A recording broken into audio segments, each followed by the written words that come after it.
The decline in gold declaration continues to be of major concern to government and all stakeholders in the mining industry.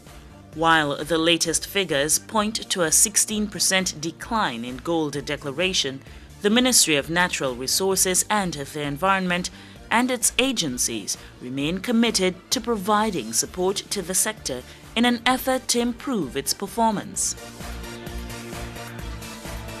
This week on El Dorado Shines, we will tell you more about the measures being taken in Guyana to cushion the impact of falling gold prices on the global market. Based on the discussions we've had with the GGDMA and the work we've done ourselves with the various agencies, we've also noted that weather as well as price and even the issue of cost of production has in a way limited or seen in some level reduced activity in some of the mining districts, in some of the 6 mining districts. And so both at the board level and in our interaction with the mining community, we have been exploring ways in which further support could be provided so that we can see a ramp up or even a return to the 2013 levels of output. An important aspect of our work has been the need for us to ramp up, as it were, the policy options as it relates to what other minerals we need to pursue. Because renewable resource like gold or diamond will not be there forever. And so the board has taken a stand on this, and in fact, very soon we're going to present to the minister and the ministry a short-term, a medium-term strategic plan, as it were, for the sector that will be focusing on this particular initiative. What are the minerals we ought to pursue? What means we ought to use to pursue it? And we have some issues here which we are attempting to resolve. Some are legal. For example, at the moment, there are many other minerals, for example, in a single property outside of gold and diamond, with platinum, silicon. And so, whereas in the past, the permits, whether large or medium scale permits for exploration, was providing for a single or 2 minerals. Now we have to try and get to the others that are there so we can optimize the investment that is being put in place. And so we have to fix that from a number perspective, legally and otherwise. So we'll do those things. So what we're trying to do now is to revise those regulations to ensure that people use GPS coordinates in locating the claims so that we can have better control over in that aspect. The other area we're concentrating on is the surveillance, as the minister and the chairman said, and this is necessary because what we find is whenever we make an intervention, the miners would move from that area into another area onto somebody else's property without permission, and the gold we believe is sold outside the normal arrangement. And this is an area we support. We get some support from the Guyana Police Force as well as the Army, among other agencies. Guyana is making more lands and resources available for mineral production and investments in the natural resources sector. These initiatives are being pursued in keeping with the country's commitment to protect the environment. Engineers conduct geological and geotechnical studies to determine the suitability of locations for new mine developments. The Guyana Mining School and Training Center will equip individuals with this skill. Polluting waterways and vegetation through mining activities is an offense. Be responsible. Protect the environment. A massive $1.5 billion road rehabilitation program is set to get underway in several mining districts. Authorities are also looking at a more holistic approach to rehabilitate and maintain road infrastructure, paying specific attention as to whether or not the roads are designed to endure the conditions that are peculiar to a particular mining area. One of the critical areas that we have been looking at is this road hinterland road infrastructure and access to the mining districts. And whereas we have been voting for sums over the years to be spent on rehabbing these roads, we have had to rethink that strategy a little bit within recent times. And we are going to be working towards a more holistic approach that would include, for example, some work on whether the designs of those roads, particularly in areas where the weather would significantly impact on the condition of the road from season to season, and see what those designs conditions are the best for those particular environments. Second is to try and, instead of going through the entire process of going out there and advertising and taking a long 3 or 4 months to build a contractor to deliver on a program that we have implemented, to try and implement a mechanism whereby we have a number of contractors pre-qualified. And so once the deficiencies are observed, we can react quickly to sort of fix them. As the minister said earlier, whereas that Peroni one was intended to, when we did the original survey, 63 million, is now telling us it might be twice or even 3 times that figure. So we're taking that proactive move, as it were, policy, to ensure that we can do preventive maintenance much more than we're doing now corrective or repair work on these roads.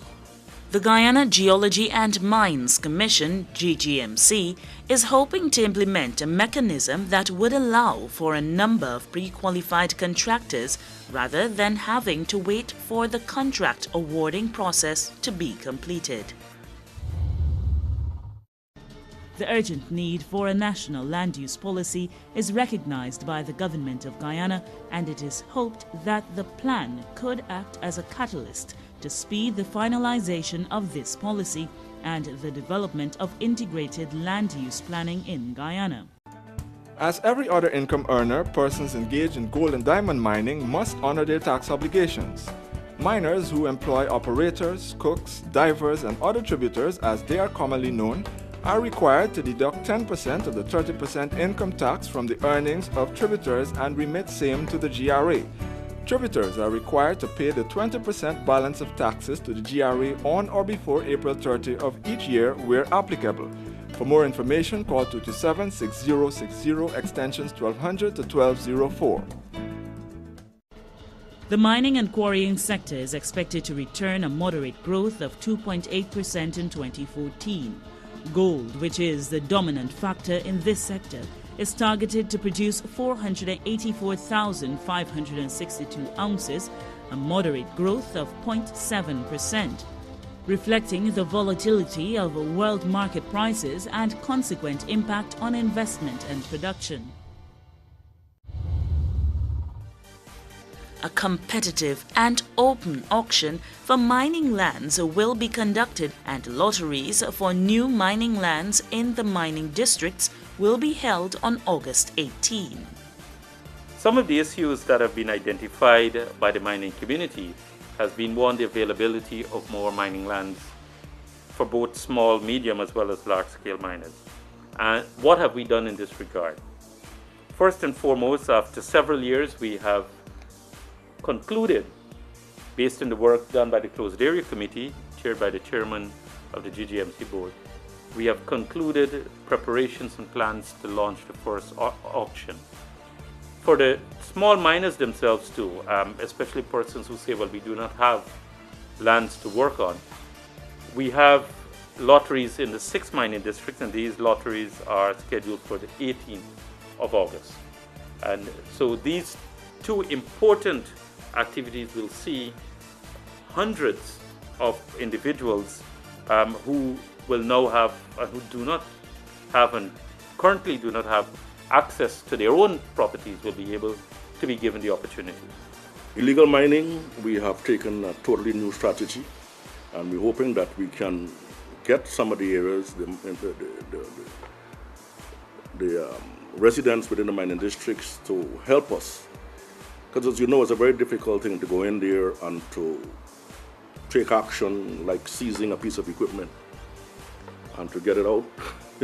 Might be more costly than, in fact, what the illegal activity was that was going on in the field.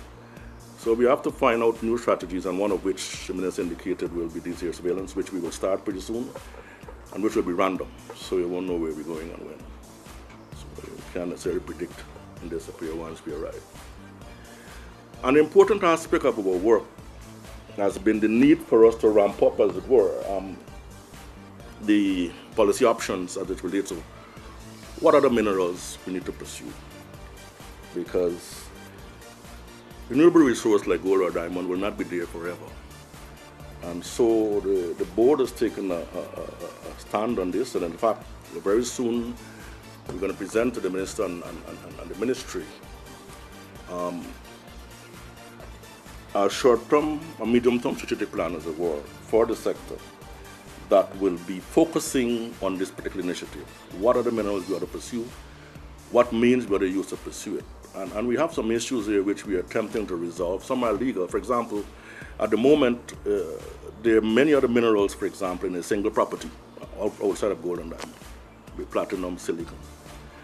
And so, whereas in the past, the permits, whether large or medium-scale permits for exploration, was providing for a single or two minerals. Now we have to try and get to the others that are there, so we can optimize the investment that is being put in place. And so we have to fix that from a number of perspectives, legally and otherwise. So we'll do those.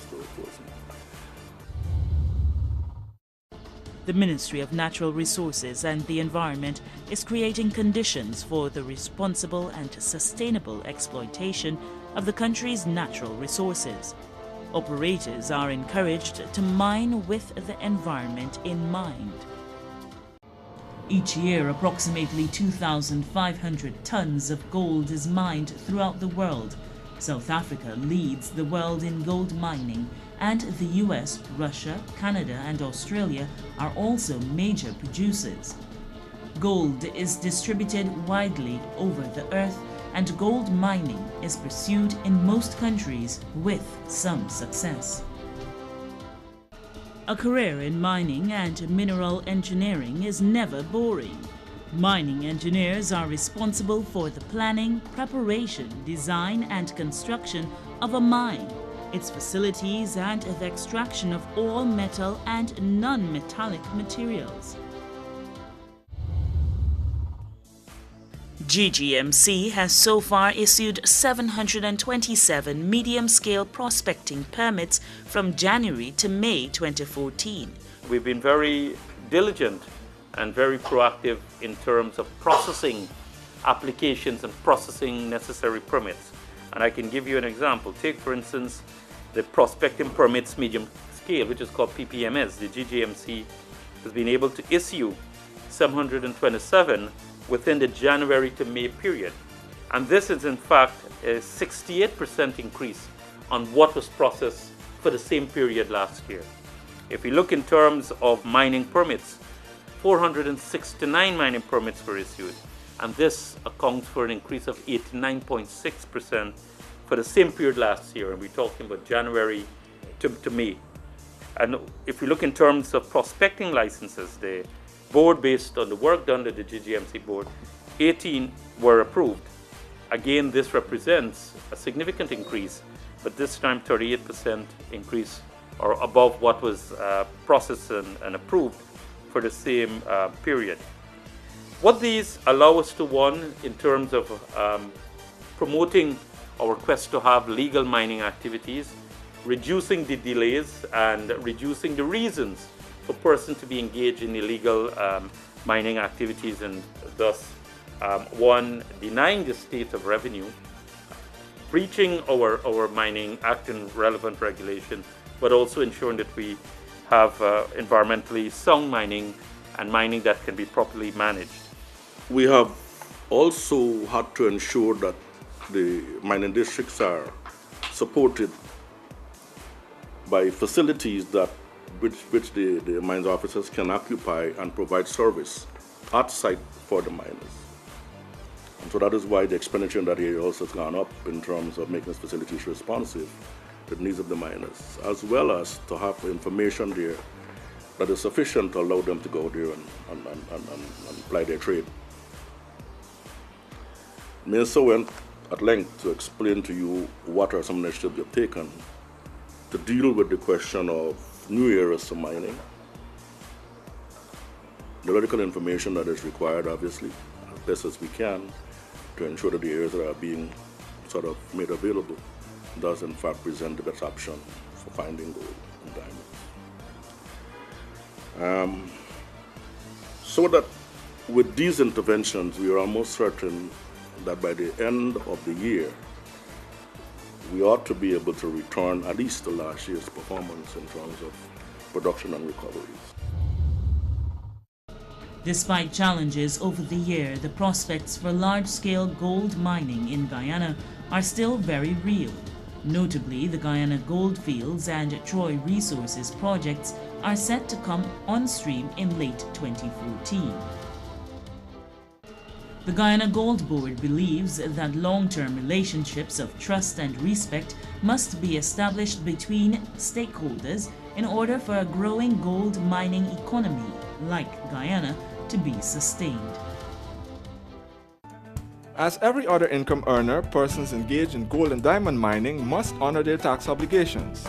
Miners who employ operators, cooks, divers, and other tributers, as they are commonly known, are required to deduct 10% of the 30% income tax from the earnings of tributars and remit same to the GRA. Tributars are required to pay the 20% balance of taxes to the GRA on or before April 30 of each year where applicable. For more information, call 227-6060 extensions 1200 to 1204. Authorities remain committed to providing support to the industry and will continue to work with stakeholders in an effort to cushion the impact of falling prices. Another area that I think I should bring to your attention from the policy initiative of the board is this whole question of training and development. As you know, we are also at the moment, and this might necessarily not be forever, involved in hydrocarbon exploration as well.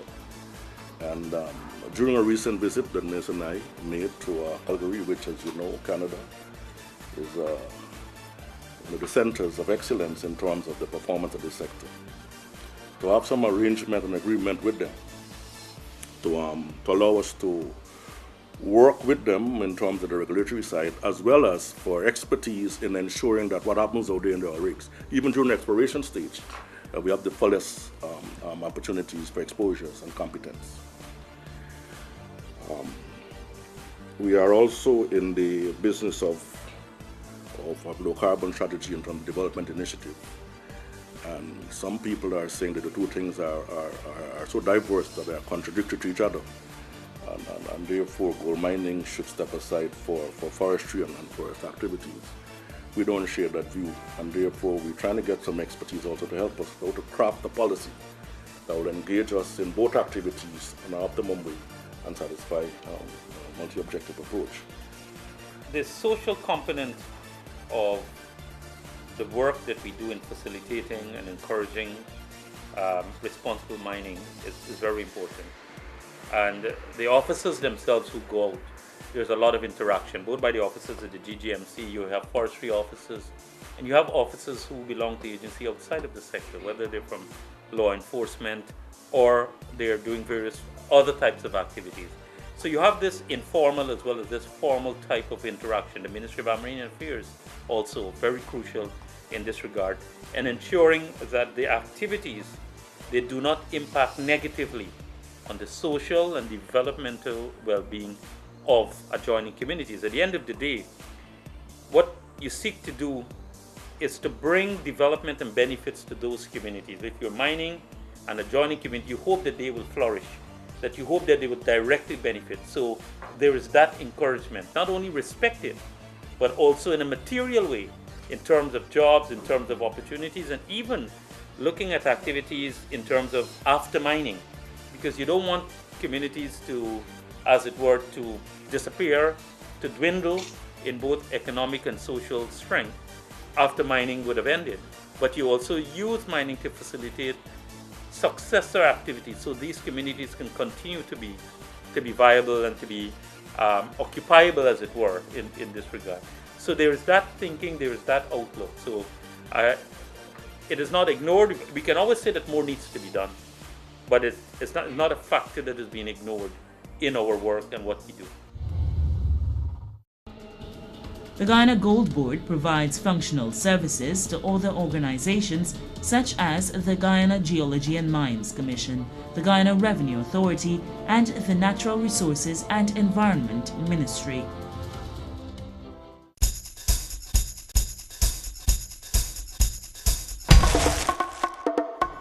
I always encourage the passengers not to throw garbage out of the window. Stop littering. Do the right thing.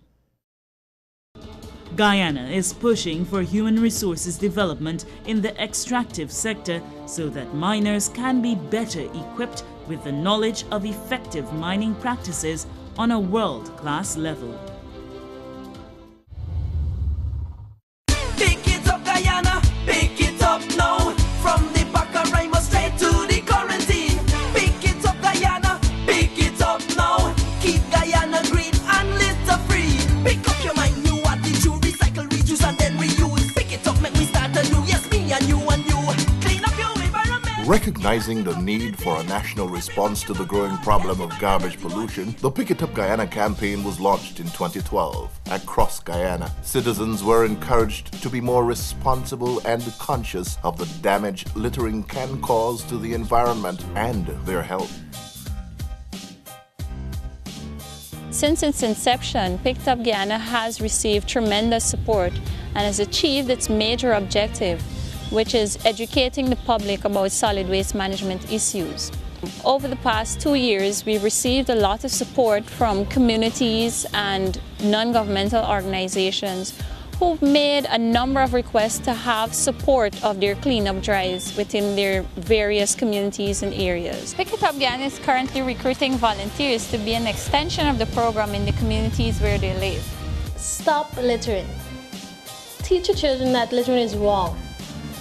Teach them these things because it's not good to be a parent and showing your children that, you know, it's right to just let go your garbage anyway. If you're in a bus, just throw it out the window, because it doesn't make Guyana a better place. It just carries on this very disgusting habit of us being Guyanese. And if we go overseas, then we can't act this way, we act different. So let us try to change, try to make a change and make Guyana look a better place. The business community welcomed the efforts to clean up and protect the environment and continues to play a key role in support of this initiative. We are engaging the private sector, the businesses. We can start out by saying, okay, do not drop your litter, do not dump your litter. Everybody has to put their hands to the plow.